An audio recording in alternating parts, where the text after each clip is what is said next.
for watching. Don't forget to like, comment, share and subscribe to Mufti Tariq Masood, famous scholar. ہدہد market سے short تھا, بس 2 minute لوں گا اس پہ. سارے پرندے جمع ہو گئے لیکن دیکھا کہ ہدہد مارکیٹ سے شارٹ. اس زمانے میں سلیمان علیہ السلام کے دور میں مارکیٹ سے شارٹ ہونے کی اجازت نہیں تھی. مارکیٹ میں ہر وقت مناسب ریٹ پر اویلیبل ہونا ضروری تھا. تو فرمایا ما لی الا اری الہدہد, مجھے کیا ہو گیا کہ مجھے ہدہد نظر نہیں آ رہا. ام کان من الغائبین, ایسا ہے کہ مجھے نظر نہیں آ رہا یا وہ واقعی مارکیٹ سے شارٹ ہے. یعنی یہ ممکن ہے کہ ہو یہاں کہیں چھپا بیٹھا ہو, مجھے نظر نہیں آ رہا. اس سے یہ بھی پتہ چلتا ہے کہ انبیاء عالم الغیب نہیں ہوتے. کنفیوز تھے حضرت سلیمان علیہ السلام کہ ابھی یہاں ہے یا کہیں گیا ہوا ہے. پھر فرمانے لگے لأعذبنہ عذابا شدیدا, میری پرمیشن کے بغیر کیسے چلا گیا, میں اس کو پتہ چل گیا نا کہ نہیں ہے, سخت ترین عذاب دوں گا. او لأذبحنہ, یا اس کو ذبح کر دوں گا میں. او لیأتینی بسلطان مبین, جب تک میرے پاس غیر حاضری کی مضبوط دلیل لے کر نہیں آتا اس وقت تک معافی نہیں ہے. آپ کہیں گے ابھی جانوروں پہ رحم کے فضائل بیان ہو رہے تھے, ابھی ذبح کرنے کی باتیں ہو رہی ہیں. ادھر چیونٹی کو بھی پاؤں نہیں رکھا جا رہا جان کر, ادھر ہدہد کو ذبح کرنے کی دھمکیاں. او بھائی یہ آرمی تھی سلیمان علیہ السلام کی, فوج تھی, اس میں فوجیوں کو مارکیٹ سے شارٹ ہونے کی اجازت. بولو, جنگ کے میدان میں جا رہے ہیں اور ایک فوجی نے کہہ دیا بھائی آفیسر, اب وہ جنگ میں بندہ شارٹ ہے. اب ہے بھائی جنگ میں کمانڈر صاحب دیکھ رہے ہیں کہ یار اس بندے کو میں یہاں بٹھا کر گیا تھا, مورچے میں وہ بندہ ہی نہیں ہے, تو وہ نانی سے ملنے گیا ہوا ہے اپنی, ہے بھائی چھوڑ دیں گے فوجی اس کو؟ بھائی کورٹ مارشل ہو جائے گا. لمحے خطا کرتے ہیں اور صدیاں سزا. تو یہ آرمی کا قانون تھا کہ ہدہد سے تو ایجنسی کا کام لے رہے تھے سلیمان علیہ السلام, خبریں لے کر آ بھائی کسی بھی وقت ہمیں ضرورت پڑ سکتی ہے, اور تو مارکیٹ سے کیا ہو گیا بغیر اطلاع کے شارٹ ہو گیا. تو اس لیے وہاں یہی سوٹیبل ہے, سخت سزا دوں گا یا کاٹ. اگر کچھ بھی عذر نہیں ہے, نانی سے ملنے گیا ہوا ہے, پھپھو سے ملاقات کے لیے گیا ہوا ہے ہدہد, تو پھر کیا ہوگا, پھر تو ذبح, تاکہ دوسرے ہدہد کو آئندہ کے لیے عبرت ہو کہ سلیمان کی فوج سے شارٹ ہونے کی اجازت نہیں ہے. ایسے تھوڑی جہاد ہوتا ہے, تو فوج کا تو لا بالکل ایک الگ ہوتا ہے. تو ہدہد مارکیٹ میں آ گیا نا. فمکث غیر بعید, ابھی حضرت سلیمان یہ باتیں کر ہی رہے تھے, بھی بندہ کہاں ہے. تو قرآن کہتے ہیں فقال, ایک دم ہدہد آیا, احطت بما لم تحط به, اے سلیمان ایسی رپورٹ لے کر آیا ہوں. مزہ اس کے تو الفاظ یہ نہیں تھے ہمارا تو یہی اسٹائل ہے نا, سلیمان علیہ السلام ایسی رپورٹ لے کر آیا ہوں کہ بس مزہ آئے گا آپ کو, ایسی رپورٹ لے کر آیا ہوں. وہ رپورٹ کیا ہے؟ آپ کا یہ دعویٰ ہے کہ میں دنیا میں اللہ کا نظام نافذ کر رہا ہوں, ہے بھائی اتنی بڑی فوج جس میں جنات بھی ہیں, پرندے بھی ہیں, اور 100 لاکھوں گھوڑے بھی ہیں, اور ایسی زرہیں آپ کے والد بنایا کرتے تھے, اور آپ اور ہواؤں میں اڑ اڑ کے جا رہے ہیں آپ دنیا میں, اور آپ اس خوش فہمی میں ہیں کہ دنیا میں فتح کر چکا ہوں.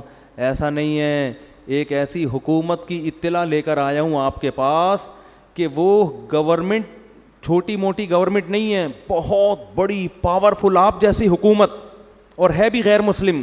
سورج کی عبادت کرتے ہیں وہ لوگ. یعنی چھوٹی موٹی حکومت ہوتی تو ہم کہتے ہیں کہیں کونے کھانچے میں آپ سے چھپی رہ گئی ہوگی. ہو جاتا ہے چھوٹے موٹے گاؤں تو گوگل بھی ٹریس نہیں کر پاتا نا, گوگل ٹھیک ہے نا, سیٹلائٹ سیاروں سے اوجھل ہو جاتے ہیں, پوری ایک ریاست ہی آپ کی نظر سے اوجھل ہو, تو یہ تو بہت بڑی ہم سب کے لیے شرمندگی کی بات ہے. تو انی وجدت امرأۃ تملکہم, میں ایسی رپورٹ لے کر آ جاؤں, ایک پوری گورنمنٹ ہے جس میں ایک عورت حکومت کر رہی ہے, وَأُوتِيَتْ مِنْ كُلِّ شَيْءٍ, تمام اسباب و وسائل ان کو دیے گئے ہیں, مضبوط پاورفل ہے گورنمنٹ, چھوٹی موٹی حکومت نہیں ہے, لڑنا بھی ان سے آسان نہیں ہے. وَلَهَا عَرْشٌ عَظِيمٌ, بادشاہ لوگ نا اپنے تخت سے اپنی دولت اور اپنے وسائل دکھایا کرتے تھے, تو عرش اس کا تخت بھی معمولی نہیں ہے. لیکن میں دیکھتا ہوں وجدتها وقومها يسجدون للشمس من دون اللہ, پوری ریاست اس ملکہ سمیت اللہ کو چھوڑ کے سورج کو سجدہ کر رہے ہیں, اور آپ کو پتہ ہی کوئی نہیں ہے. بھائی اتنا بڑا جرم افراد نہیں کر رہے, پوری ایک اسٹیٹ کر رہی ہے اور بہت پاورفل, اور آپ کو پتہ ہی ہے. بھائی آپ یہاں بیٹھے ہیں, میں یہ کر رہا ہوں, میں یہ کر رہا ہوں, آپ کو پتہ ہی کوئی نہیں. مولانا منظور چنیوٹی صاحب نے جب یہ ربوہ کا نام چینج کروایا نا تو جامعہ آئے تو ہم نے حضرت سے پوچھا کہ حضرت کیا ہوا؟ فرمایا کہ ادھر مٹھائیاں بٹ رہی ہیں چنیوٹ میں اور آپ کو پتہ ہی کوئی نہیں. تو جب بھی یہ لفظ کہتا ہوں نا پتہ ہی کوئی نہیں, مجھے حضرت مولانا منظور چنیوٹی یاد آتے. فرمانے لگے ادھر مٹھائیاں بٹ, مٹھائی کو فرما رہے تھے مٹھائیاں, پنجابی تھے نا, تو بڑا دیسی لہجہ اچھا لگا مجھے ان کا. کہا ادھر چنیوٹ میں مٹھائیاں بٹ رہی ہیں اور ادھر آپ کو پتہ ہی کوئی نہیں. تو بالکل یہی اسٹائل ہدہد کا.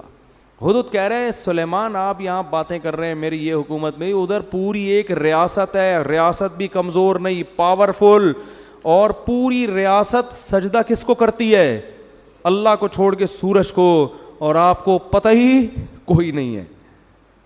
پھر آگے ہدہد کی بس تقریر کر کے بیان ختم کرتا ہوں.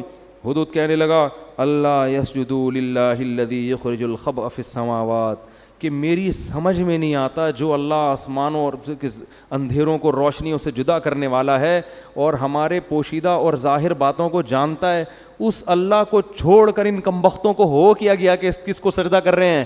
ہدہد کو. اتنی کھوپڑی اللہ نے ہدہد کو بھی دی ہے, شیطان کو, اس کو سورج کو. تو ان کو ہو کیا گیا کہ اللہ کو چھوڑ کے سجدہ کس کو کر رہے ہیں؟ سورج. تو اتنی کھوپڑی اللہ نے ہدہد کو بھی دی ہے کہ مخلوق کے سامنے سجدہ کرنے والے سینس لیس ہوتے ہیں. اگر جب وہ ہدہد دیکھتے ہوں گے کہ اتنے سارے لوگ پتھر کے بنے ہوئے بتوں کو سجدہ کرتے ہیں, تو اگر ان ہدہدوں کو اللہ زبان دے دینا اور ہماری سمجھ میں آ جائے کہ یہ کیا کہہ رہے ہیں, تو یہ مندروں پہ بیٹھ کے یہی کہتے رہیں گے کہ بھائی ان کو کیا ہو گیا کہ خدا کو چھوڑ کے, وہ سورج تو پھر بھی چڑھتا ہے نا آسمان پہ, اتنی خدمت کر رہا ہے, یہ بت تو کچھ بھی نہیں کر رہا. اور پھر اللہ لا الہ الا هو رب العرش العظیم, پھر ہدہد کہنے لگا اللہ وہ ذات ہے جس کے سوا کوئی عبادت کے لائق نہیں اور وہ بہت بڑے عرش کا مالک ہے. سلیمان علیہ السلام نے پھر آگے کہا بھائی دیکھ تو نے, بعض دفعہ انسان جب غائب ہوتا ہے نا تو کچھ کہانیاں گنتیاں سیکھ کے آ جاتا ہے. جو بھی مارکیٹ سے شارٹ ہوگا جب مارکیٹ میں آئے گا کچھ تو کہانی سنائے گا نا. کیا خیال ہے بھائی؟ حضرت سلمان نے سوچا کہ توحید پہ تقریر بھی کر دی اس نے. جو جھوٹ بولتا ہے نا, جو جھوٹا ہوتا ہے, وہ جھوٹ کو بہت خوشنما نعروں میں رکھ کے پیش کرتا ہے. تو اس کا امکان تھا اگر دیکھو ہدہد آ کے صرف اتنی تقریر کر دیتا کہ جی آپ کو پتہ نہیں ہے میں خبر لے کر آیا ہوں, ایک گورنمنٹ ہے اور وہ یہ کچھ کر رہی ہے, چپ ہو جاتا. حضرت سلیمان شاید سمجھ جاتے کہ سچ بول رہا ہے, لیکن آگے اس نے پوری توحید پہ تقریر شروع کر دی. تو اس بات کا امکان تھا کہ فنٹر بننے کی کوشش کر رہا ہے, ٹھیک ہے نا. اس بات کا امکان تھا کہ جھوٹ بول رہا ہے لیکن فنٹر گیری کر رہا ہے, کہ تاکہ میرا یہ جھوٹ سچا لگے کہ میں توحید کے معاملے میں اتنا سینسٹیو ہوں کہ مجھ سے یہ منظر دیکھا نہیں جا رہا.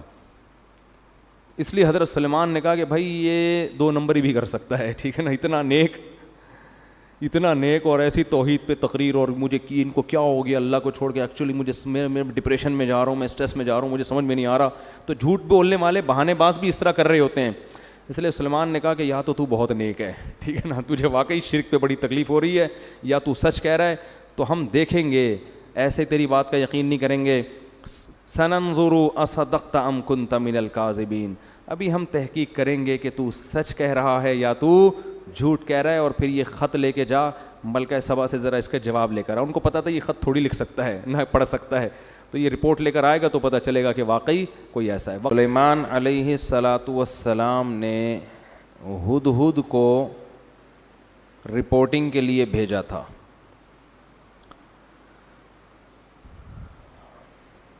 اس سے یہ بھی پتہ چلتا ہے کہ دنیا کی کوئی بھی حکومت ہو, فوج ہو, اس کو خفیہ ایجنسیوں کی بہرحال ضرورت پڑتی ہے جو رپورٹیں لا کے پیش کریں. تو سلیمان علیہ الصلاۃ والسلام نے ہدہد کو کہا کہ تو غیر حاضر تھا, جب تک غیر حاضری کی مضبوط دلیل پیش نہیں کرے گا اس وقت تک تیرا عذر قبول نہیں ہوگا. اور اس کو پرچہ پکڑا دیا کہ ملکہ سبا جس کے بارے میں تیرا یہ دعویٰ ہے کہ اس کی ایک بہت بڑی حکومت ہے اور بہت شاندار جاندار حکومت, اور وہ اللہ کو چھوڑ کر سورج کو سجدہ کرتے ہیں, تو میرا یہ خط ہے, یہ ملکہ سبا کو لے جا کے پکڑا دے. اور دیکھتے ہیں وہاں سے جواب کیا آتا ہے. اسی سے اندازہ ہو جائے گا کہ یہ واقعی سچ کہہ رہا ہے یا جھوٹ. ہدہد نے لے جا کے وہ ملکہ سبا کو پکڑا دیا. پہلے زمانے میں پرندوں کے ذریعے خط و کتابت ہوتی تھی, اس کے لیے پرندے استعمال ہوتے تھے. پرندوں کو سدھایا جا سکتا ہے, بعض پرندوں کو, ہر ایک پرندے کو نہیں. اچھا یہ جو ہدہد جس کو آج ہم ہدہد کہتے ہیں, یہ وہ والا ہدہد نہیں ہے, کچھ نام چینج ہو گئے ہیں. تو حضرت سلیمان علیہ السلام نے خط لکھا, انہو من سلیمان, پہلے نام لکھا, یہ کس کی طرف سے ہے؟ سلیمان کی طرف سے. وَإِنَّهُ بِسْمِ اللَّهِ الرَّحْمَنِ الرَّحِيمِ, اور اس کا مضمون یہ ہے, اللہ کے نام سے شروع کرتا ہوں جو بڑا مہربان اور نہایت رحم کرنے والا ہے. بڑی جان ہے اس کلمے میں. آج لوگ تحریر سے پہلے بسم اللہ نہیں لکھتے, یا تو 786 لکھ دیتے ہیں, یا لکھتے ہی نہیں کہ کہیں پیپر گر گیا تو بے ادبی نہ ہو جائے. یہ وہمی ہونے کی علامت ہوتی ہے. اتنا زیادہ ادب تمیز کہ آپ کوئی کام ہی چھوڑ دیں, پھر تو کہیں بھی نہیں لکھنا چاہیے, پھر تو قرآن میں بھی نہیں لکھنا چاہیے. کئی بعض دفعہ قرآن انسان کے ہاتھ سے غلطی سے گر جاتا ہے, اللہ تعالیٰ حفاظت میں رکھے. تو اتنا زیادہ نہیں مسلط کرنا چاہیے اپنے آپ کو, اپنے اوپر ان چیزوں کو. ادب ایک حد تک ہو تو ٹھیک ہے, اس سے آگے بڑھے گا تو ٹینشن کے علاوہ کچھ بھی حاصل نہیں ہوگا. آج کسی نے بتایا کہ میں واش روم میں جب پیشاب کر کے فارغ ہوتا ہوں کمبورڈ میں تو چھینٹیں پڑتی ہیں, تو اس میں پوری ڈیٹیل پیش کی تھی. پانی زیادہ ہو تو پیشاب کی مقدار کم ہو تو پھر چھینٹوں کا کیا حکم ہے, پانی کم ہو پیشاب زیادہ ہو پھر چھینٹوں کا کیا حکم ہے, چھینٹوں کی تعداد اتنی ہو تو کیا ہے, پوری رپورٹیں. میں نے بولا بھائی تو استنجا کر کے پتلی گلی سے نکل جایا کر, تھوڑا احتیاط کرو کہ چھینٹیں نہ پڑیں, باقی اتنا رپورٹ پیش کرنے کی ضرورت نہیں ہے. پتلی گلیاں کیوں بنائی جاتی ہیں بھائی؟ اس لیے تو بنائی جاتی ہیں, اگلے نے بھی انتظار کر رہا ہے, وہ باہر کھڑا ہوا, اس کی چھینٹوں کا, اس کا تو سب کچھ حساب کتاب جو ہے نا وہ اس کی پینٹ میں ہو جائے گا تمہاری چھینٹوں کے چکر میں. تو مسلط کر لیتے ہیں اپنے اوپر. تو بعض لوگ ادب تمیز کو مسلط کر لیتے ہیں بہت زیادہ. اب دیکھو اگلی صف میں لوگ قرآن پڑھتے ہیں, مسجد میں پچھلی صف میں قرآن ہی نہیں پڑھتے بیٹھ کے, اس لیے کہ وہ کہتے ہیں اگلے والے کی پیٹھ ہو رہی ہے. کچھ نہیں ہوتا بھائی, اگر ہو رہی ہے تو اب یہ تھوڑی کہ وضو خانے تک کوئی قرآن ہی نہیں پڑھ سکتا بیٹھ کے. تو یہ تو مجبوری ہے, جب صفوں میں بیٹھیں گے تو پشت سے بچنا ممکن نہیں ہے, تو کوئی مسئلہ نہیں ہے. اگلی صف میں بھی لوگ قرآن لے کے بیٹھ جائیں, پچھلی صف میں بھی بیٹھ جائیں لوگ لے کے, اس بہانے تلاوت تو کریں گے نا. ہاں جان جان کر بے ادبی کرنا یا وہ طریقہ اختیار کرنا جس میں واضح توہین ہو, یہ جائز نہیں ہے. تو ہمارے ہاں عربوں میں ایسا ہوتا ہے کہ پچھلی صفوں میں بھی لوگ قرآن پڑھتے ہیں, ادھر انڈیا پاکستان میں ہوتا ہی نہیں ہے, قرآن کی تلاوت ہی نہیں ہوتی مسجدوں میں اس چکر میں. اچھا تو حضرت سلیمان علیہ السلام نے خط لکھا, بسم اللہ الرحمن الرحیم, اللہ کے نام سے جو بڑا مہربان اور نہایت رحم کر. کیا جان پیدا ہو جاتی ہے اس سے آپ کی تحریر میں. اور آگے مضمون دیکھو, اللہ تعالو علیہ, بات یہ ہے سرکشی مت کرو, وَأَتُونِي مسلمین, فرما بردار بن کے چلی آؤ, بس دیٹس آل. آگے اپنے سائن یا اسٹیمپ جو بھی ہوگی, اتنی سی بات ٹھیک ہے نا. میں نے اس دن بیان کیا تھا نا کہ زیادہ بولنا کس کی علامت ہے؟ فالٹ کی. تو سلیمان علیہ السلام نے ٹو دا پوائنٹ بات کی ہے. اب سوال پیدا ہوتا ہے بھائی یہ کیا دھمکی ہو گئی یار, بیٹھے بیٹھے کسی کو بھی دھمکی لگا دو. ان کی پوری گورنمنٹ ہے, پوری ریاست ہے, پورا ایک کنٹری چلا رہے ہیں, اور آپ ان سے کہہ رہے ہو کہ انسان کے بچے بن کے چلے آؤ, چھوڑ دو گورنمنٹ, اپنی حکومت چھوڑ دو. اصل میں سلیمان علیہ السلام نے بسم اللہ الرحمن الرحیم کے لفظ میں میسج دے دیا تھا کہ زمین پہ حکومت کا جو اصل حق ہے وہ اللہ کو ہے, اور نظام کس کا چلے گا؟ اللہ کا. اس کے علاوہ کسی کو زمین پر حکومت کا حق حاصل نہیں ہے. ہاں طاقت کے بل بوتے پر کوئی غلبہ حاصل کر لے تو سامنے والے میں اگر طاقت نہیں ہے تو صبر کرے, لیکن سلیمان علیہ السلام میں پاور تھی تو ان کے ہاں سے طاقت کے زور سے اسلام پھیلائے. تو کفر کس زور سے پھیلا ہے؟ کیا وہ جلیبیاں کھلا کے پھیلا ہے، لڈو کھلا کے پھیلا ہے؟ دنیا میں جتنی حکومتیں بنی ہیں طاقت کے زور سے ہی بنی ہیں. ہندوستان میں مہاراجے آئے، انہوں نے لڑ کے علاقوں پہ قبضے کیے. امریکہ دریافت ہوا تو لڑائیاں ہوئی ہیں، کالوں کو مارا ہے. آسٹریلیا میں تو کالوں کو، لاکھوں کالوں کو ایسے مارا ہے بندوقوں سے جیسے ہم ہرن کا شکار کرتے ہیں، اس طرح سے مارا ہے. دنیا میں کہیں بھی کوئی گورنمنٹ پاور کے بغیر نہیں بنی ہے. اس کے بعد پھر وہ جمہوری نظام آیا گورنمنٹ بننے کے بعد کہ اب ملک کے حاکم کی سلیکشن کیسے ہوگی. تو اسلام نے کیا حکم دیا؟ اور اسلام تو طاقت کے زور سے پھیلا ہی نہیں ہے. ایک شخص آپ دنیا میں ایسا نہیں دکھا سکتے جس کو تلوار رکھ کے مسلمان کیا گیا ہو. ایک شخص نہیں دکھا سکتے آپ ایسا. تو سلیمان علیہ السلام نے کے پاس چونکہ پاور تھی نا، جب آپ کے پاس پاور ہوتی ہے تو آپ زیادہ لمبی چوڑی باتیں نہیں کرتے. طاقت جب ہوتی ہے نا، دیکھو ایک باڈی بلڈر نے اپنا واقعہ سنا ہے، بہت ڈولے شولے بنے ہوئے بڑے لمبے چوڑے. تو ان کا کسی سے پھڈا ہو گیا نا، جس سے پھڈا ہوا اس نے اس باڈی بلڈر کو دیکھا نہیں تھا، بس ویسے ہی لڑنے چلا گیا. گھر ابے تو نے میرے بھائی کو چھیڑا، ابے تیری ایسی کی تیسی. جا کے دروازہ نوک کیا. اب یہ بلڈر مجھے خود اپنا واقعہ سنا رہا ہے. بلڈر کا دروازہ نوک کیا اس نے، تھا باریک سا دبلا پتلا جو نوک کرنے والا ہے. تو بلڈر جب کہتا ہے، مجھے کہتا ہے جب میں گھر سے باہر نکلا نا تو مجھے دیکھ کے نا وہ ایسے غصے میں غضبناک آگ بگولا ہو رہا ہے. مجھے ڈر یہ لگ رہا تھا کہ جتنا اس کو غصہ آ رہا ہے اس کی صحت اتنا غصہ افورڈ نہیں کر سکتی. یہ تو میرے الفاظ ہیں، یہ انہوں نے تو کچھ اور کہا تھا. یعنی اس کی تعبیر میں کر رہا ہوں اپنے الفاظ میں کہ اس کی جو صحت ہے یہ اتنا غصہ افورڈ نہیں کر سکتی. تو کہہ رہے وہ ایسے یوں یوں چل رہا تھا تو مجھے ہنسی آ گئی. مجھے لگا کہ یہ تو یہیں کہیں پگھل نہ جائے بھائی غصے سے. تو کہہ رہے مجھے ہنسی آ گئی. میں نے کہا یار جا. وہ چلا گیا بڑے آرام سے. وہ کیا ہوا؟ تو پاور ہے نا، تو زیادہ لمبی چوڑی باتوں کی بولو ضرورت نہیں ہے. ٹو دا پوائنٹ بات صحیح، مسئلہ حل ہو جاتا ہے. اسی طرح یاد رکھو جب کسی باطل سے بحث ہوتی ہے تو باطل سے بحث میں بھی لمبی چوڑی باتوں کی ضرورت نہیں ہوتی. اور باطل کی عادت ہوتی ہے باتوں کو طول دیتا ہے. میری کچھ دن پہلے بحث ہوئی تھی نا تقلید کے موضوع پر. میں نے پوچھا تقلید کسے کہتے ہیں؟ انہوں نے کہا بغیر دلیل کسی کو ماننا اور یہ حرام ہے. تو میں ایک بات پہ اڑ گیا تھا کہ صحابہ نے بھی تو، بہت سے تابعین نے تو صحابہ کی بات کو بلا دلیل فالو کیا ہے، تو یہ کیا ہے؟ تو وہ پوری بحث میں اس کا جواب نہیں آیا. تو کھینچتے رہو بحث کو، کھینچتے رہو. منکرین حدیث سے دو چار کی طرح ہم باتیں پوچھتے ہیں کہ اگر حدیث حجت نہیں ہے تو یہ جو قرآن نے کہا ہے کہ نبی ڈیفائن کریں گے کہ قرآن میں کیا لکھا ہے، تو وہ نبی کا ڈیفائن کیا ہوا کہاں گیا؟ ہمیں تو یہ حدیثوں میں ہی ملتا ہے. اگر یہ غلط ہے تو پھر صحیح کہاں ہے؟ قیامت تک منکرین حدیث بغلیں جھانکتا رہے گا، اس کا جواب نہیں دے گا، بات کو گھمائے گا وہ. تو باطل ہمیشہ بات کو کیا کرتا ہے؟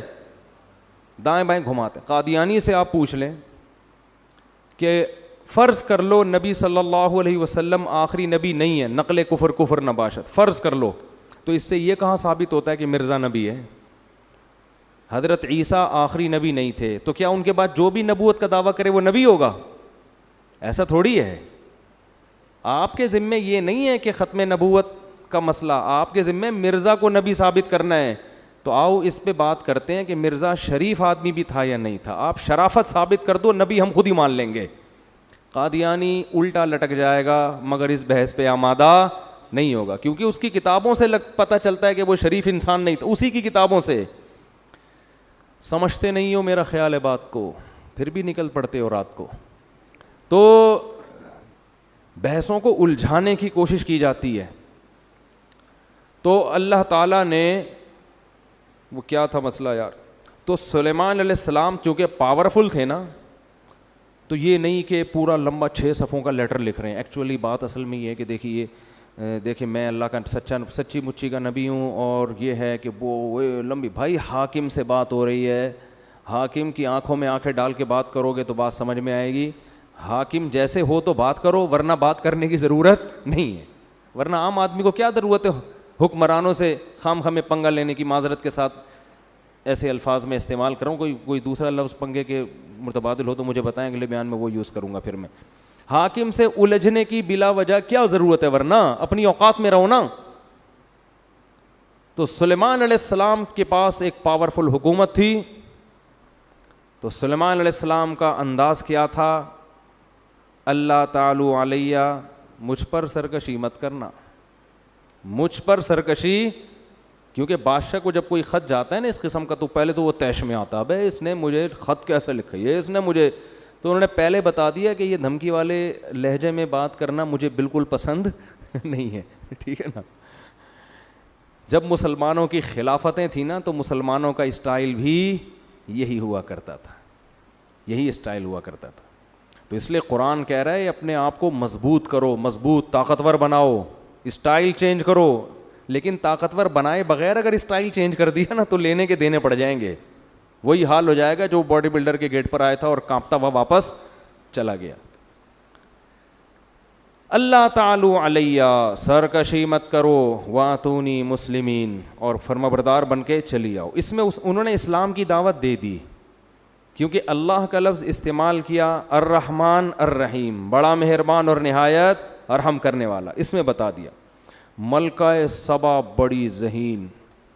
میں کہہ رہا تھا نا اللہ نے عورتوں کو مردوں سے کم عقل دی ہے, مگر کچھ عورتیں مردوں سے زیادہ ذہین. ایک طرف ہم ملکہ سبا کو لیتے ہیں, ایک طرف فرعون کو لیتے ہیں. ملکہ سبا نے ایک خط پڑھا ہے, اس کی کھوپڑی میں بات آ گئی, اور فرعون کمبخت موسیٰ علیہ السلام نے خط نہیں بھیجا, موسیٰ علیہ السلام چل کے اس کے محل میں گئے ہیں. قرآن کہہ رہا ہے قولا لہو قولا لینا, اے موسیٰ ان سے نرم بات کرنا, سختی سے بات مت کرنا. دھمکی آمیز لہجہ نہیں ہونا چاہیے, سختی نہیں, نرم بات, شاید اس کو نصیحت ہو جائے. ادھر سلیمان علیہ السلام کا انداز دھمکی آمیز تھا, ٹھیک ہے نا, نرم لہجہ نہیں تھا. دھمکی آمیز, سرکشی مت کرو, انسان بن کے ہے بھائی. مسلم کا معنی فرما بردار, جس کو اردو میں انسان کا بچہ بولتے ہیں. یہ کہتے ہیں نا بندہ, پنجابی میں کہتے ہیں بندے دا پتر, اردو میں کیا کہتے ہیں, انسان کا بچہ. انسان کا بچہ بن کے آ, انسان بن, بندہ بن, بندہ کہتے ہیں نا لاہور میں. تو موسیٰ علیہ السلام کا جو انداز بھی نرم, اور اکیلے نہیں گئے بلکہ ہارون علیہ السلام بھی آپ کے ساتھ. دو بندوں کا اثر زیادہ ہوتا ہے. ادھر سلیمان علیہ السلام خود تو گئے نہیں, خط بھی کسی سفیر کے ذریعے نہیں, پرندہ جھولی میں ڈال کے آ گیا, بس بات پہنچائیے, وہ بھی دھمکی آمیز لہجے میں. کتنا فرق ہے دونوں کی مینٹل اپروچ میں. فرعون کو پھر معجزے دکھائے, جادوگروں سے مقابلہ کروایا. موسیٰ کلیم اللہ کو بچپن سے جانتا تھا کہ یہ جھوٹے نہیں ہیں, یہ شریف انسان ہے. کتنا کچھ کرنے کے بعد بھی ہزاروں معجزے دکھا دیے کمبخت, پھر بھی سمندر میں راستہ بنتے ہوئے دیکھ لیا کہ بنی اسرائیل اس راستے سے گزر رہے ہیں, یہ معجزہ ہے, یہ تو اللہ ان کی مدد کر رہا ہے. اور پھر بھی اس کی آنکھوں پہ پٹی کہ خود بھی اسی راستے میں گھس رہا ہے. اسے یہ نہیں پتا کہ بھائی یہ تیرے سامنے ان کے لیے بنا ہے, تیرے لیے تھوڑی بنائی ہے.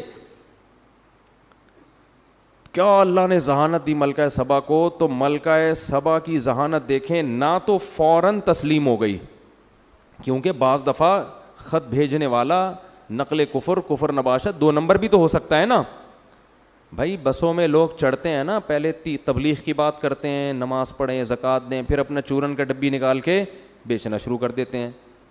تو پہلے آدمی سمجھتا ہے ان سے زیادہ نیک دنیا میں کوئی نہیں ہے, پھر پتہ چلتا ہے اصل میں تو یہ چورن بیچنے کا ایک طریقہ تھا. تو 2 نمبر لوگ بھی تو ہوتے ہیں نا. تو ملکہ سبا کو یہ خطرہ تھا کہ کہیں ایسا نہ ہو کہ یہ جو بادشاہ جس نے مجھے اللہ کا نام لے کے مجھے دعوت دی ہے, ایسا نہ ہو کہ لیبل اللہ کا لگ رہا ہو, الرحمن الرحیم کا لگ رہا ہو, لیبل دین اور اسلام کا لگ رہا ہے, اور مقصد حکومت کرنا ہو, مقصد لالچ ہو. یہ اور زیادہ ذہین ہونے کی علامت ہے. اگر فوراً رسپانس کرتی اچھا میں آ رہی ہوں, خود اس سے کہتی تم چلو میں پیچھے پیچھے آ رہی ہوں, بس تسلیم, تو یہ بھی بیوقوف ہونے کی علامت. بھائی پہلے تحقیق تو کرو یہ بندہ ٹھیک بھی ہے کہ نہیں ہے.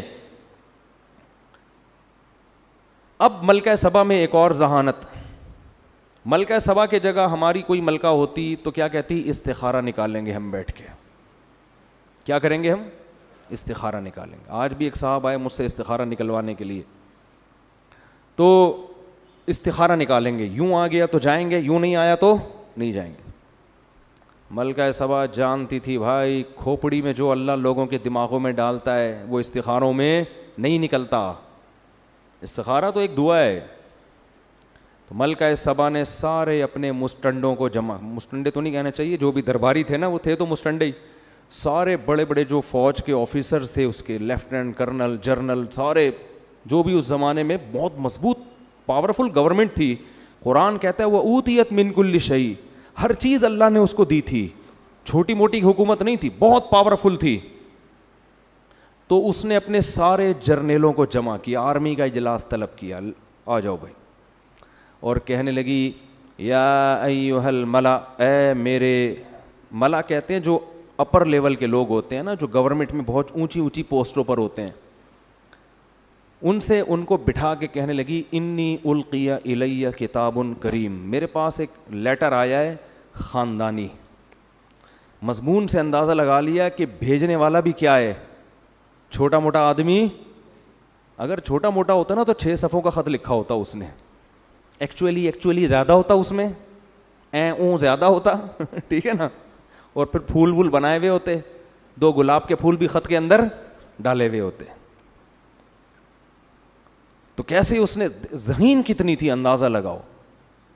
انی القی الی کتاب کریم, کریم کہتے ہیں عزت دار, میرے پاس ایک خط آیا ہے, خط سے لگ رہا ہے کہ یہ معمولی خط نہیں ہے, مختصر, ٹو دا پوائنٹ, اور دھمکی بھی اور دعوت بھی. یہ خط تو اس قابل نہیں ہے کہ اس کو پھاڑ کے پھینک دیا جائے, اس پہ ایک اجلاس ہونا چاہیے, اس پہ ایک اجلاس ہونا چاہیے. اور اس پھر کہنے لگی خط یہ ہے, بڑا, وہ ترجمہ ہوتے ہوگا اس زمانے میں, ٹرانسلیشن کا انتظام ہوتا ہوگا, اگر زبان الگ الگ ہے تو قرآن تو واقعے کو شارٹ کر کے سناتا ہے نا. اور کہنے لگی انی القی الی کتاب کریم انہ من سلیمان و انہ بسم اللہ الرحمن الرحیم اللہ تعالی علی واتونی مسلمین. پورا خط پڑھ کے سنایا اور کہنے لگی یا ایھا الملأ افتونی فی امری, اے میرے ساتھ اٹھنے بیٹھنے والے لوگوں, مجھے میرے معاملے میں مشورہ دو. یہ بھی ملکہ سبا کے خاندانی ہونے کی دلیل. مشورے سے فائدہ کیا ہوگا کہ اس کے تمام پہلو سامنے آ جائیں گے, پازیٹیو بھی, جو بھی ہم نے کرنا ہے ان میں ہر چیز کو ہم مشورے میں ڈسکس کریں گے اور اس کے ہر پہلو پہ غور کریں گے, پازیٹیو بھی اور نیگیٹو بھی. تو اس کے بعد ایک رائے قائم کرنا ہمارے لیے آسان. یہ اس کی دوسری دلیل ہے ملکہ سبا کے خاندانی ہونے کی. پھر کہنے لگی ما کنت قاطعۃ امرا حتی تشہدون, جب تک تمہاری رائے سامنے نہ آ جائے اس وقت تک میں کوئی یقینی فیصلہ نہیں کروں گی. یہ تیسری دلیل ہے کیا ہونے کی, قاطعۃ امرا کا مطلب میں اپنی رائے تو پیش کروں گی لیکن فیصلہ میں اس وقت کروں گی جب تمہاری رائے بھی سامنے آ جائے. تو ابھی جو میں رائے پیش کروں گی وہ میرا فیصلہ نہیں ہے, وہ رائے ہے, اور تمہاری رائے آنے کے بعد جو میں رائے دوں گی وہ رائے نہیں ہوگی بلکہ وہ آرڈر ہوگا. یہ اسٹائل مارکیٹ میں ملے گا آج کل آپ کو کہیں ہے بھائی, یہ ہمیں بھی اسٹائل سکھایا جا رہا ہے ٹھیک ہے نا, کہ ہم بھی اپنے فیصلے بولتے کیوں نہیں کریں. ہم سے قیامت تک کوئی فیصلہ ہوتا ہی نہیں ہے. آج قوت فیصلہ, ڈیسیجن پاور جسے کہتے ہیں نا, وہ مارکیٹ سے کیا ہو گئی ہے, شارٹ. سارے زندگی سوچتے رہتے ہیں کرنا ہے کہ نہیں کرنا ہے, کرنا ہے کہ نہیں کرنا ہے, کرنا ہے کہ نہیں, کوئی طریقہ ہی نہیں ہے نتیجے تک پہنچنے کا. قالوا نحن اولو قوت, وہ پاورفل لوگ تھے, سمجھدار لوگ تھے, انہوں نے بات کیا کی, انہوں نے کہا دیکھو بھائی نحن اولو قوت, ہم پاورفل لوگ ہیں, طاقتور لوگ ہیں, کمزور نہیں ہیں. کیا مطلب, اگر تو لڑائی کا آرڈر دے گی تو بزدلی نہیں دکھائیں گے. یہ کسی ملک کی آرمی کے خاندانی ہونے کی دلیل ہے کہ جب گورنمنٹ مشورہ لے رہی ہو فوج سے, کیا خیال ہے بھائی اس کنٹری پہ حملہ کرنے کا, تو فوج یہ نہیں کہ ابھی دیکھیں ایکچولی ابھی تو اتنے سارے مسائل چل رہے ہیں, کیا ابھی پھڈا ختم نہیں ہوا دوسرا پھڈا شروع کر دیا آپ نے ہیں, یہ کوئی بات ہے لڑائی پھڈے. اور خط بھی تو دیکھو نا, خود ہی کہہ رہی ہو خاندانی خط ہے, اوپر سے اس بندے سے لڑواؤ گی ہم کو. معیشت دیکھو کہاں جا رہی ہے, ڈالر دیکھو کہاں جا رہا ہے, وہ بھی لڑائی کی بات. یہ فوج پہ یہ باتیں سوٹ, بولو نہیں کرتی. فوج پہ یہ بات سوٹ کرتی ہے, بھائی لڑائی کے لیے ہر وقت تیار ہے, آرڈر کرو, بس آرڈر آپ کا ہوگا. یہ بھی فوج کے کیا خاندانی ہونے کی دلیل. لیکن انہوں نے ایک فالٹ تھا اس میں, فالٹ یہ تھا کیونکہ وہ ملکہ سبا کی طرح ذہین نہیں تھے, فالٹ یہ تھا کہ آپ رائے وہ دیں جو آپ کی اپنی خدمات تو پیش کریں آپ, لیکن آپ سے مشورہ یہ نہیں لیا جا رہا کہ آپ لڑنے کے لیے تیار ہیں یا نہیں, مشورہ آپ سے یہ لیا جا رہا ہے کہ لڑنا مناسب ہے یا نہیں, کیا کریں. اس بارے میں انہوں نے کوئی مشورہ نہیں دیا. تو اس کا مطلب خاندانی تھے مگر اتنے نہیں جتنی ملکہ سبا خاندانی تھی. ظاہر ہے یہ اس سے زیادہ خاندانی ہوتے پھر یہ اس کے باپ بن کے بیٹھے ہوئے ہوتے نا وہاں پہ, ٹھیک ہے نا, اس کی تھوڑی سلیکشن ہوتی. تو والامر الیک, کہنے لگے ہم طاقتور لوگ ہیں, کمزور نہیں ہیں, لڑنے کے لیے ہر وقت تیار ہیں. والامر الیک, لیکن فیصلہ تو نے کرنا ہے, ملک کی حاکم کون ہے, تو ہے. فانظری ماذا تأمرین, تو بتا تیرا کیا حکم ہے. ملکہ سبا بہت ذہین تھی, اگر وہ یہ کہہ دیتی کہ نہیں بھائی ابھی میرا لڑنے کا پروگرام نہیں ہے, اس میں دو نقصان تھے. ایک یہ کہ آرمی کہتی کہ بھائی اس نے فیصلہ جلد بازی میں کیا ہے, اس کو چاہیے کہ دوسرا پہلو بھی ہمارے سامنے, لڑنے کے فضائل بھی اور نہ لڑنے کے بھی ہمارے سامنے رکھے. دوسرا نقصان اس میں یہ ہوتا, یعنی پہلا تو یہ ہوتا کہ اس نے فیصلہ جلد بازی میں کیا ہے, دوسرا یہ ہوتا کہ یہ بزدل ہے, ہماری گورنمنٹ اپنے آپ کو بچانے کے چکر میں دوسروں کی دھمکیوں کو پی رہی ہے. تو یہ دونوں چیزیں امیج غلط جاتے. تو ملکہ سبا نے دونوں پہلو سامنے رکھے. اس نے کہا دیکھو بات یہ ہے کہ نہ تو میں لڑائی سے بھاگنے والی ہوں, نہ میں اس کی قائل ہوں کہ ہر صورت میں لڑیں. ہم دیکھتے ہیں کہ لڑنا اگر ہمارے لیے فائدہ مند ہے تو لڑیں گے, نہیں لڑنا فائدہ مند تو نہیں لڑیں گے. اب لڑنا فائدہ مند کب ہے, نہیں لڑنا فائدہ مند کب ہے. اگر طاقت کا مقابلہ طاقت سے ہو رہا ہے تو لڑیں گے, لیکن اگر یہ ویژنری آدمی ہے, اس کی دعوت صحیح ہے, یہ پیسے کے لیے حکومت کے لیے نہیں لڑ رہا, یہ خدا کے دین کو غالب کرنے کے لیے ایک اس کا نظریہ ہے, ایک تھیوری ہے, ایک نظریہ ہے, اس کے لیے لڑ رہا ہے, تو پھر ہم اس سے مقابلہ نہیں کر سکتے. کیونکہ اگر ہم نے اس سے مقابلہ کیا, فتح ہو گئی تو بلے بلے, شکست ہو گئی تو پھر یہ ایسی واٹ لگا کے رکھے گا نا ہماری, اور ایسا ستیہ ناس کرے گا کہ سوچ لو کہ عزت دار لوگ ذلیل ہو جائیں گے. تو یہ دوسرا آپشن بھی سوچ لو, کیسی خاندانی در خاندانی ہے کہ نہیں ہے. تو کیا کہنے لگی, ان الملوک اذا دخلوا قریۃ افسدوها, دیکھو تم نے تو بات کر دی ہم لڑنے کے لیے تیار ہیں, لیکن بادشاہ لوگ جب لڑتے ہیں تو شکست میں کے ساتھ فتح کا خطرہ بھی ہوتا ہے, اور اگر ان کو فتح ہو گئی افسدوها, ملک کا بیڑا غرق کر دیں گے. وجعلوا اعزت اہلها اذلۃ, اور بادشاہوں کی عادت ہے ملک فتح کرنے کے بعد عزت دار لوگوں کو ذلیل بنا دیتے. میں بھی باندی بن سکتی ہوں, لونڈی بن سکتی ہوں, تم بھی سارے کیا بن جاؤ گے, قیدی بنو گے, غلام بنو گے. وَكَذَلِكَ يَفْعَلُونَ, یہ بھی کریں گے ایسا. لہذا ہم یہ تحقیق کرتے کہ یہ اہل حق ہیں, یہ اہل باطل. تو اب آپ مجھے بتاؤ کہ جو آدمی خامخواہ میں دھمکیاں دے رہا ہو, اس کے پیچھے کوئی ویژن نہ ہو, تو اس سے اس کا دنیاوی مفاد کے علاوہ کوئی مقصد ہوگا؟ ہے بھائی, خامخواہ میں ایک آدمی کسی کو تنگ کر رہا ہے, اس کا مطلب بھائی آپ اس کے وسائل پہ قبضہ کرنا چاہتے ہیں. ایک ملک جب دوسرے ملک پہ بھی لاوجہ حملہ کر رہا ہے, اس کا مطلب اس کے وسائل کس کے کنٹرول میں لانا چاہ رہا ہے, اپنے. اسلام کی لڑائی اس مقصد کے لیے نہیں ہوتی. تو اس نے یہ کہا انی مرسلۃ الیہم بہدیۃ فناظرۃ بما یرجع المرسلون, میں اس کے پاس ہدیے تحفے تحائف بھیجتی ہوں بڑے خاندانی اور قیمتی قسم کے. گورنمنٹ کے پاس جو گفٹ ہوں گے وہ چھوٹے موٹے نہیں ہوں گے. اگر یہ شخص دنیا پرست ہے, اس کے دل میں حکومت کی لالچ ہے, یہ نذرانے دیکھ کرنا یہ اپنے ویژن اور نظریے سے پیچھے ہٹ جائے گا, اس کی دعوت میں لچک پیدا ہو جائے گی. پھر اگر دھمکی دی تو ہم لڑیں گے اس سے, اور اگر دھمکی نہیں بھی دی تو بھی لڑیں گے, کیونکہ یہ اس کی علامت ہے کہ یہ خام خام حکومت کا نشہ ہے. تو ملکہ سبا نے نا اس زمانے کے اربوں خربوں کے حساب سے ہیرے جواہرات جو بھی قیمتی بہت خاندانی قسم کے تحفے تھے قاصدین کو دیے اور بولے جاؤ سلیمان کو دے کر آ جاؤ۔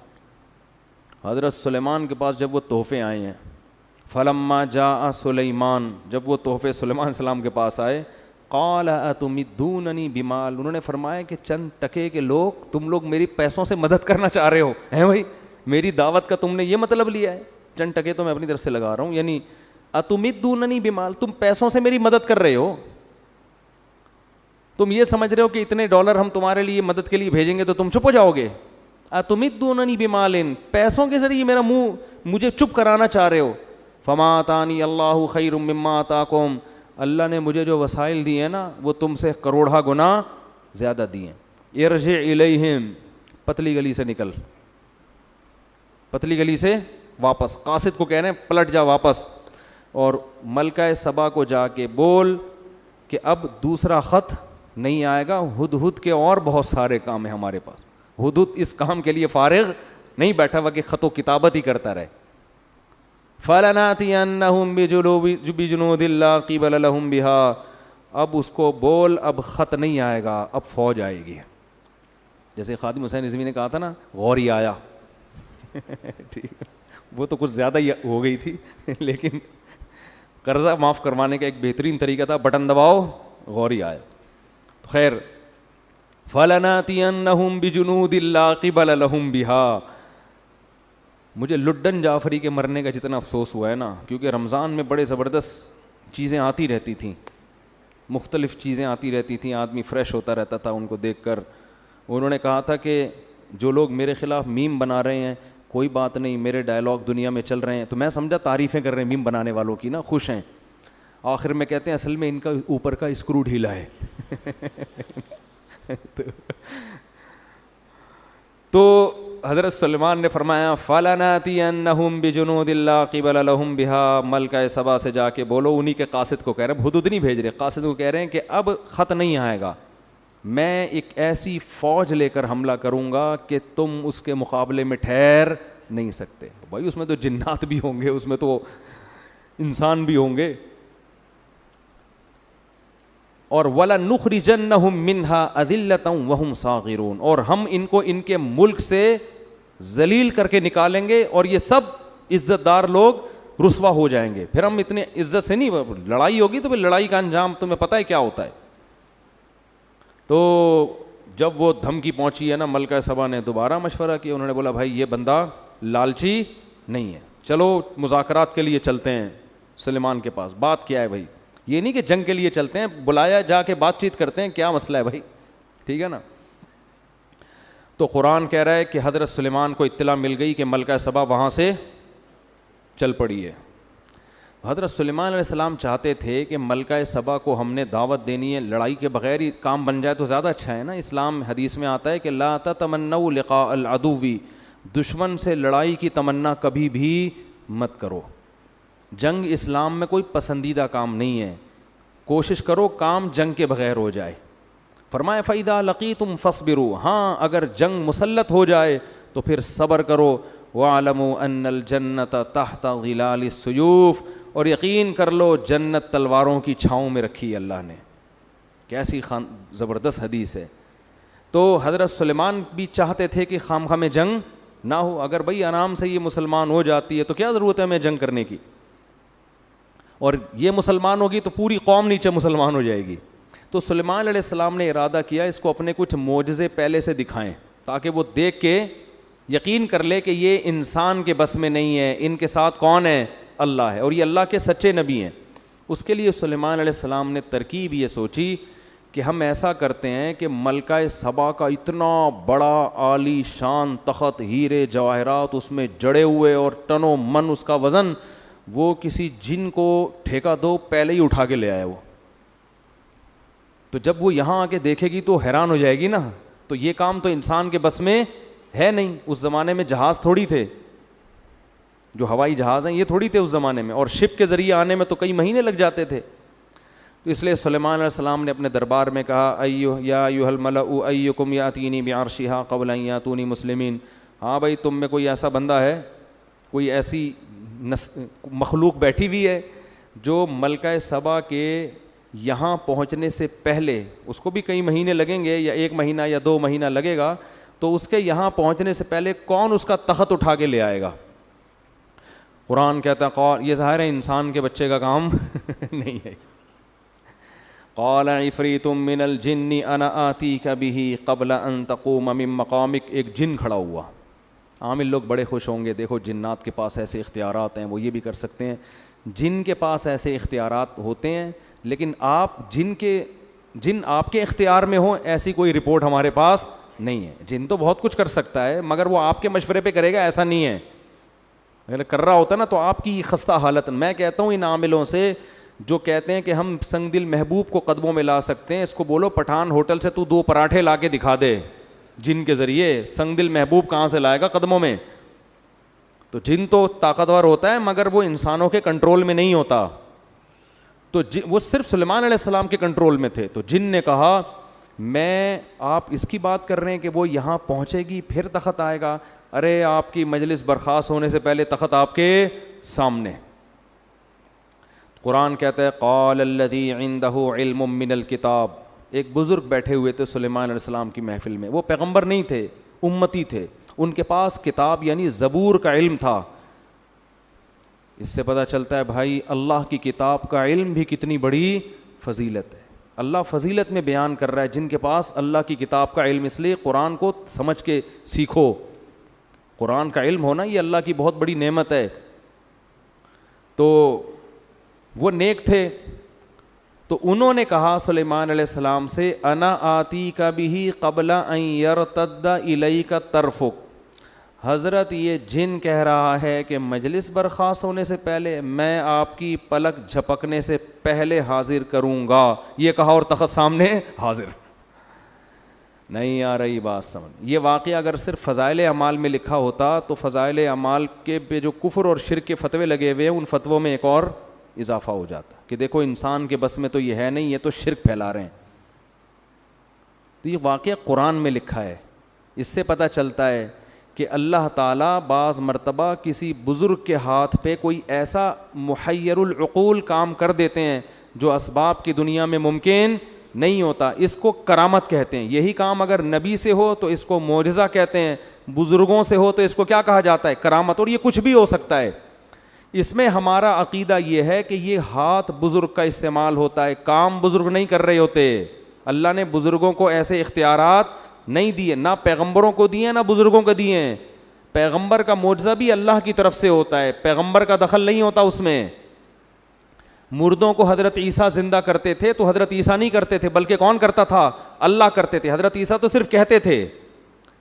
تو اللہ نے ان بزرگ کے ہاتھ پہ کرامت ظاہر کی. تو اسی طرح فضائل اعمال میں جو درجنوں واقعات لکھے ہیں ان بزرگ نے یہ کر دیا، ان بزرگ، یہ کرامت کے واقعات ہیں. ان کو شرک کہنا اس لیے درست نہیں ہے کہ ان میں ان بزرگ کی طرف مجازی نسبت ہے. حقیقت کون کر رہا ہے؟ اللہ. ہاں کرامت کا واقعہ اگر مستند کتاب میں لکھا ہو یا مستند ذریعے سے پہنچے تو اس کو مانو.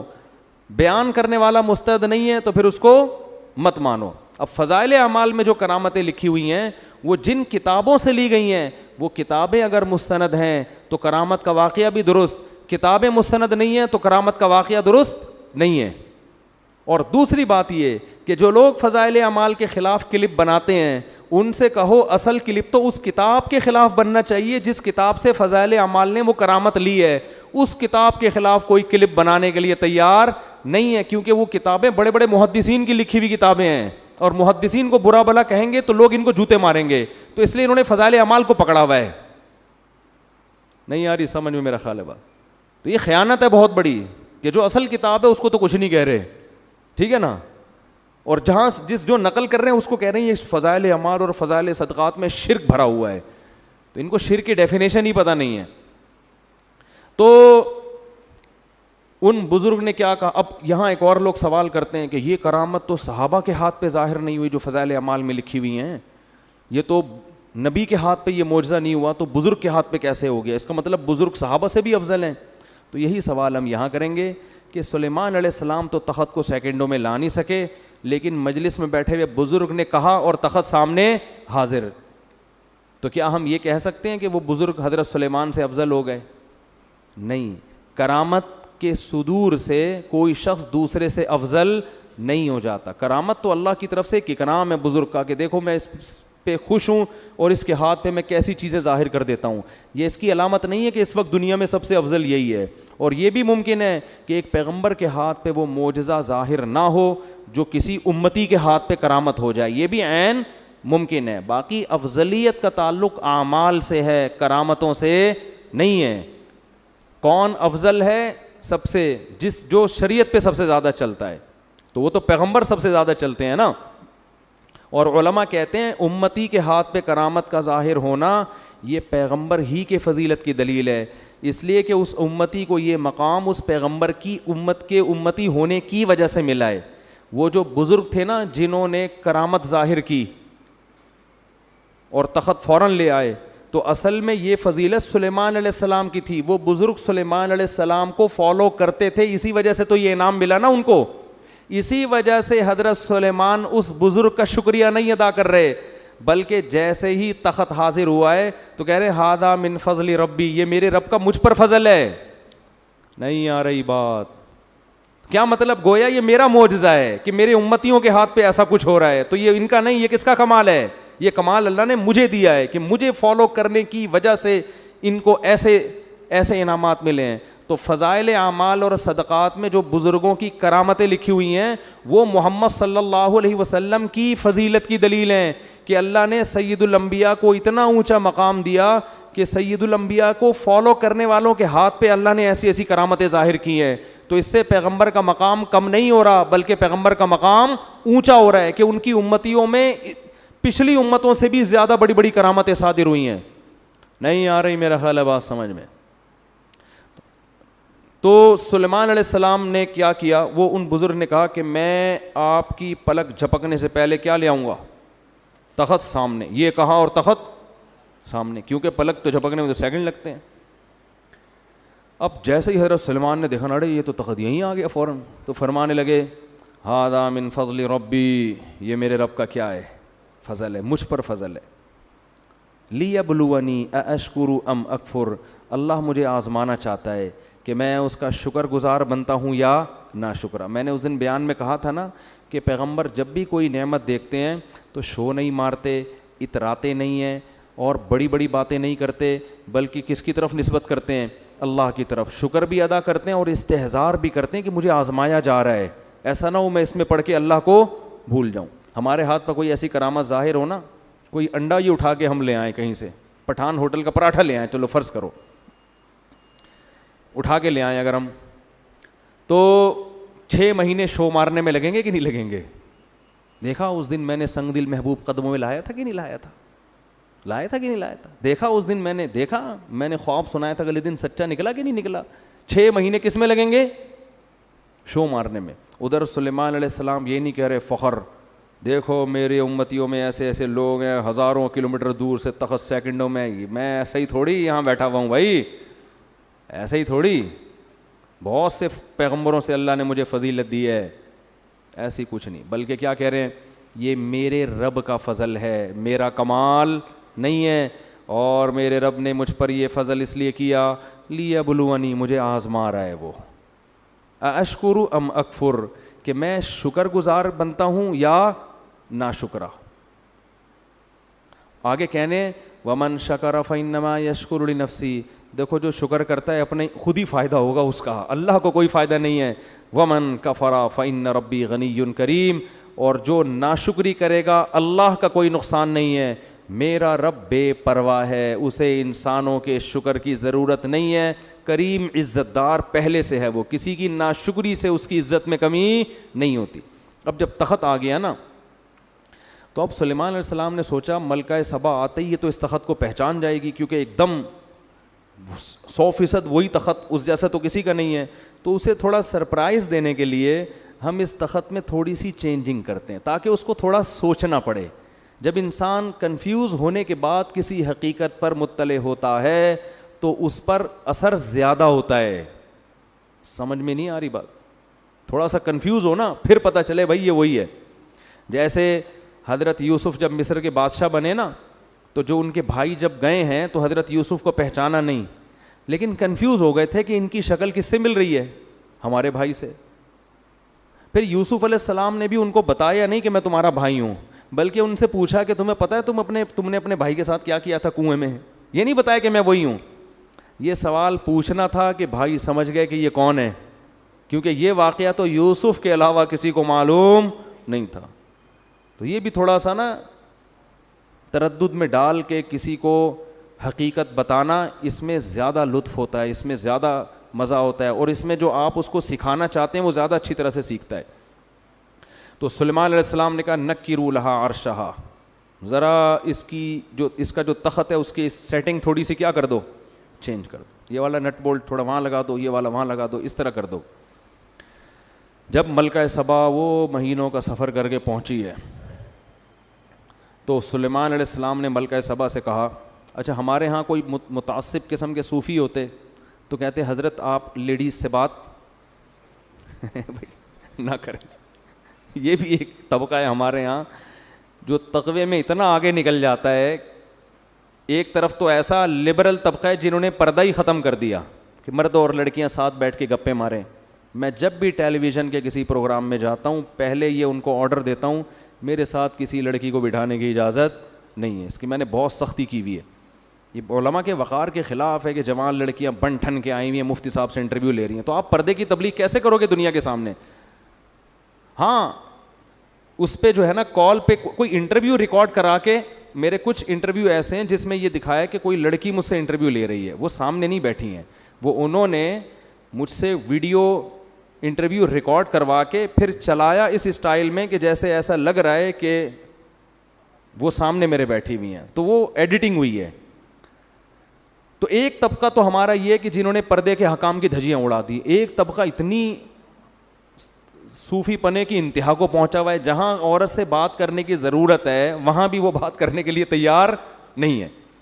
اب کوئی خاتون اگر آپ سے مسئلہ پوچھنے کے لیے آ رہی ہے تو پردہ کرنا تو اس کی ذمہ داری ہے. اگر وہ نہیں کر رہی تو آپ کو شریعت نہیں کہتی یہاں سے بھاگ جاؤ فوراً کہ وہ مسئلہ پوچھنے آئی آپ بھاگیں وہاں سے. آپ بیٹھیں مسئلہ بتائیں. ہاں تنہائی کسی عورت کے ساتھ بند کمرے میں اختیار کرنا اس کی اسلام میں اجازت نہیں ہے, اور آپ اس کو محبت سے پردے کی ترغیب بھی دے دیں.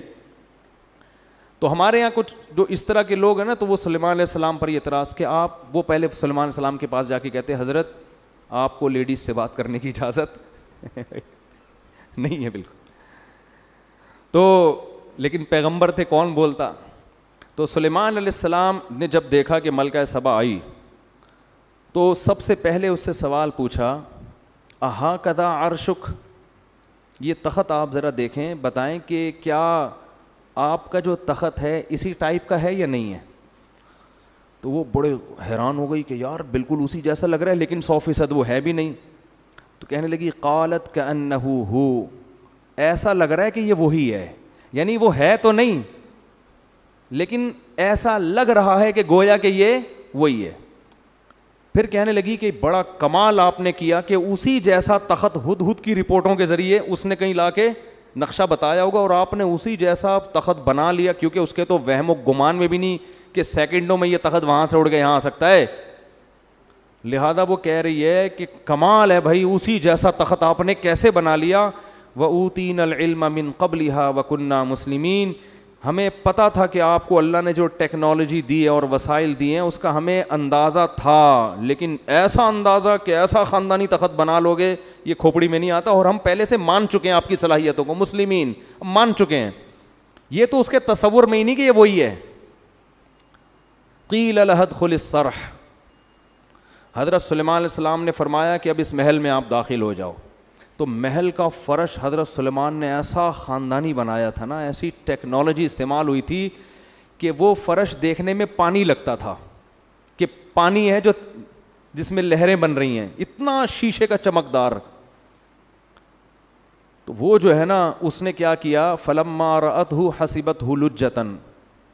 اچھا اس سے یہ بھی پتہ چلتا ہے کہ اللہ نے اگر آپ کو وسائل دیے ہیں تو اچھا گھر بنانا, اچھا ڈیکوریٹ کرنا گھر کو, لائف اسٹائل کو ذرا لگژری بنا لینا, یہ شریعت کے خلاف نہیں ہے. کوئی صوفی وہاں پر ہوتا نالائق ٹائپ کا صوفی, وہ پہلے تو حضرت سلیمان کے ملکہ سبا کی سے بات چیت پر اس کو اعتراض ہوتا ایک آپ نامحرم سے بات کیوں کر رہے ہیں آپ, ٹھیک ہے نا.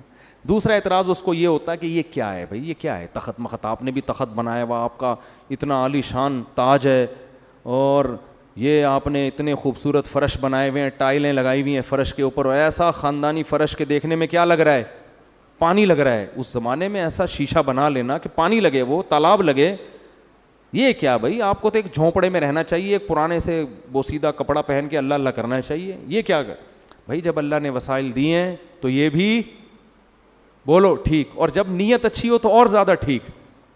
نیت کیا ہے بھائی, دنیا پہ جو روب اور دبدبا پڑے گا وہ جھونپڑے دیکھ کے نہیں پڑے گا, وہ اسی دنیا کا اسٹائل یہی ہے. لینڈ کروزر میں کسی کے یہاں رشتہ لینے جاؤ فوراً ملے گا, گدھے پہ بیٹھ کے جاؤ گے کیا خیال ہے, ملے گا؟ تو جب رشتہ نہیں ملتا بھائی گدھے پہ بیٹھ کے جانے میں, تو کوئی حکومت آپ سے کیسے تسلیم ہو جائے گی آپ کے سامنے؟ وہ لے کے میدان میں جا رہے ہیں لڑنے کے لیے. تو اسی وجہ سے ہمارے نبی نے بھی اس کا بڑا اہتمام کیا ہے. جب کوئی وفد ہمارے نبی سے ملنے آتا تو آپ اپنے لباس کو چینج کرتے, اچھا لباس پہنتے, اپنے بالوں میں کنگھی کرتے, اور پھر جو دوسرے ملکوں میں آپ سفیر بھیجتے نا مذاکرات کے لیے, ان کی پرسنالٹی بڑی زبردست تھی. جتنے سفیر نبی صلی اللہ علیہ وسلم نے دوسرے ملکوں کے لیے بھیجے ہیں, ان میں مفسرین کہتے ہیں دو چیزیں قدر مشترک تھیں. ایک ان کی پرسنالٹی, خوبصورت بہت تھے, قداور تھے. دوسرا بلاغت بہت تھی, بات کرنا جانتے تھے, آواز اچھی تھی, بات بہت اچھی, کیونکہ اس سے بڑا اچھا میسج جاتا ہے. اب کسی ایسے آدمی کو بھیج دیا جو ہکلا رہا ہے وہاں جا کے, ہے بھائی, یا اس کی پرسنالٹی نہیں ہے, تو اس سے امیج اچھا نہیں پڑتا. یہ جو تھے رضی اللہ عنہ, یہ بھی سفیر تھے دوسرے ملکوں میں. یہ اتنی پرسنالٹی, اتنے خوبصورت تھے کہ حضرت عمر نے اپنے دور خلافت میں ان پر مدینہ آنے پر پابندی لگا دی, اور کہا اگر مدینہ آئیں تو چہرہ ڈھانپ کے آئیں, کیونکہ بہت سی عورتوں کو ان کو دیکھ کے فتنہ ہونے لگا تھا. یعنی مدینہ آتے نا تو جن عورت کی ان پہ نظر پڑتی اس کے بارے میں خطرہ ہوتا کہ یہ کوئی ان پہ فریفتہ نہ ہو جائے, عاشق نہ ہو جائے. ایسی خوبصورت پرسنالٹی نبی نے روم اور کسرا کے بادشاہوں کے لیے رکھی ہوئی تھی, ان کے پاس بھیجتے تھے. تو جب محل میں داخل ہوتے ہوں گے اور نبی کا پیغام پہنچاتے ہوں گے تو وہ غور سے سنتا ہوگا کہ نہیں سنتا ہوگا. تو دنیا اسباب کا ہے نا. ہاں دوسری طرف حضرت بلال بھی ہیں. حضرت بلال کو آپ صلی اللہ علیہ وسلم نے سفیر نہیں بنایا لیکن مؤذن بنایا. ان کو بتایا کہ تمہارے قدموں کی آہٹ کہاں سنتا ہوں میں, جنت میں. تو شکل کی وجہ سے آخرت میں کوئی وہ نہیں ہوگا, لیکن دنیا کا اصول یہ ہے کہ دنیا میں یہ چیزیں ویلیو رکھتی ہیں, اور نبی نے بھی ان چیزوں کا خیال کیا ہے. دیکھو ہمارے یہاں آرمی میں اصول کیا ہے کہ ISSB کلیئر کرنے میں بندے کی پرسنالٹی بھی دیکھی جاتی ہے. یہ انگریز کا بنایا ہوا قانون ہے جو بڑا ٹھیک قانون ہے کہ بھائی جو آفیسر ہوگا نا اس کا کم از کم اتنا قد ہونا چاہیے.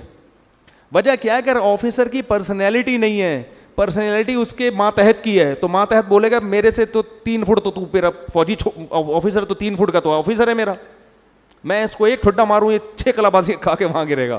وہ اطاعت نہیں کرے گا. اطاعت انسان ہمیشہ کس کی کرتا ہے, جو آپ سے برتر ہو.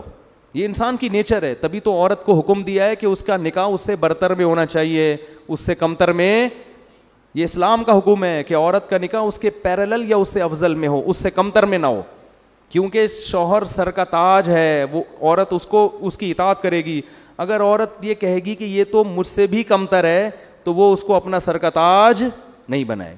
اگر PhD لڑکی کی شادی دوسری کلاس میں بھاگے ویسے کر دیں گے, میٹرک میں بھاگے ویسے کر دیں گے, تو وہ لڑکی ذہنی طور پر اس کو اپنا میاں بولو نا نہیں مانے گی. بے جوڑ کی شادی, تبھی تو پھر طلاقیں ہو رہی ہیں. یا تو وہ پھر کوئی اس میں کوئی ایسی خوبی ہو جو اس کے عیب کو چھپا دے. میٹرک فیل ہے, بھاگا ہوا ہے, لیکن کوئی دوسری خاصیت اس کے اندر بہت زیادہ ہے, تو کوئی نہ کوئی ایسا خوبی ہو جو اس کے عیب کو کی تلافی کرے. اگر عیب ہی ہیں پھر وہ جوڑ کی شادی نہیں ہے. تو اس کے اسلام نے بھی ان چیزوں کا بڑا حکم دیا ہے. لوگ سمجھتے ہیں بس اسلام پر عمل کرو تو بس چھوڑ دو دنیا کے سارے اصول, بس مکھنچوؤں کی طرح زندگی گزارو. ایسا نہیں ہے. تو خیر جلدی سے میں بات کو سمیٹ کے ختم کرتا ہوں. کیا بات چل رہی تھی پتہ نہیں کہاں سے کہاں پہنچ گئے ہم. تو وہ سفیروں کا نا, ہاں تو وہ ملکہ سبا کو حضرت سلیمان نے کہا یہ تخت, یہ جو ہے نا یہ فرش اس پہ آؤ, محل میں داخل ہو. تو ملکہ سبا نے کہا یار یہ تو پانی ہے, تالاب ہے یہاں, اس میں کیسے چلوں گی؟ تو کشفت عن ساقیہا, اپنی جو بھی شلوار تھی, جو بھی ازار تھا, جو بھی ساڑی تھی, کچھ بھی ہوگا, ساڑیاں تو نہیں پہنی ہوں گی, ظاہر ہے ملکہ ہے, شاہانہ لباس ہی ہوگا نا, تو جو بھی لباس تھا اس نے اپنے پائنچے اوپر کر لیے تاکہ میرے پاؤں کپڑے گیلے نہ ہو. حضرت سلیمان قیل لها ادخل الصرح فلما رأته حسبته لجة وكشفت عن ساقيها قال انه صرح ممرد من قوارير. تو حضرت سلیمان نے کہا یہ پانی نہیں ہے, یہ تالاب نہیں ہے, یہ شیشے کا بنا ہوا فرش, ڈیزائن ایسے کیا گیا ہے دیکھنے والا اس کو تالاب سمجھتا ہے. اب یہاں ملکہ سبا نے کہا بھائی یہ خدا کا پیغمبر ہے, ابھی اس نے مجھے تخت دکھا دیا وہاں سے یہاں, اور یہ ایسا فرش تو دنیا میں کسی کا باپ بھی نہیں بنا سکتا. اس نے یہ نہیں کہا مجھے پتا ہے, یہ دل میں سوچا ہوگا. لوگ پھر کہہ رہے تھے یہ باپ کا لفظ کہاں ہے قرآن میں, دکھاؤ بھائی. تو ہمارا بھی تو کچھ اسٹائل ہے نا بات سمجھانے کا, ہم آج کے زمانے کے لحاظ سے سمجھائیں گے نا. تو ملکہ سبا نے کہا بھائی یہ تو ممکن واقعی اللہ کے سچے پیغمبر ہیں, ان کے پاس وسائل کی کمی نہیں ہے. تو فوراً کہنے لگی قال ربی انی ظلمت نفسی. اب دیکھو حضرت سلیمان سے خطاب نہیں کر رہی, اب کس سے خطاب کر رہی ہے؟ اللہ سے. یہ بھی اس کے خاندانی ہونے کی دلیل, کیونکہ ان کو یقین آ گیا کہ یہ سب کچھ یہ نہیں کر رہے, اللہ کر رہا ہے مجھے سمجھانے کے لیے کہ تو غلط دین پہ چل رہی تھی. توبہ کی اور کہنے لگی ربی انی ظلمت نفسی, اے اللہ آج تک میں نے سورج کو سجدہ کر کے اپنی جان پہ ظلم کیا ہے. وَأَسْلَمْتُ مَعَ سُلَيْمَانَ لِلَّهِ رَبِّ الْعَالَمِينَ. یہ ایسا خاندانی جملہ ہے, اس سے آپ کو پتہ چلے گا بھائی ایکسٹرا آرڈینری ذہین تھی. اب یہ نہیں کہہ رہی کہ اللہ میں تجھ پر ایمان لے آئی, یہ بھی نہیں کہہ رہی کہ اللہ میں نے سلیمان کو نبی مان لیا. اگر یہ کہتی کہ میں نے سلیمان کے ہاتھ پہ بیعت کر لی, سلیمان کو مان لیا, تو سوال پیدا ہوتا ہے یہ سارے کام کا حکم کون دے رہا ہے؟ سلیمان تو ایک ذریعہ ہیں, اصل تو آپ کو توحید کی دعوت دی جا رہی, اللہ کی بندی بنو. تو اسلام اللہ کے لیے لانا ہے, سلیمان کے لیے نہیں لانا.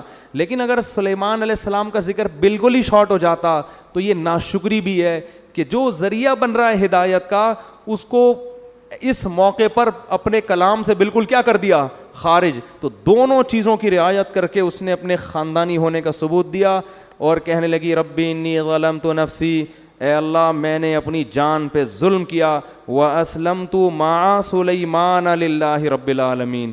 اے اللہ میں بھی سلیمان کی طرح سلیمان کے ساتھ اس رب پر ایمان لے آئی جو تمام جہانوں کا پالنے والا ہے. میں بھی اس صف میں سلیمان کے ساتھ شریک ہو گئی ہوں, کھڑی ہو گئی ہوں.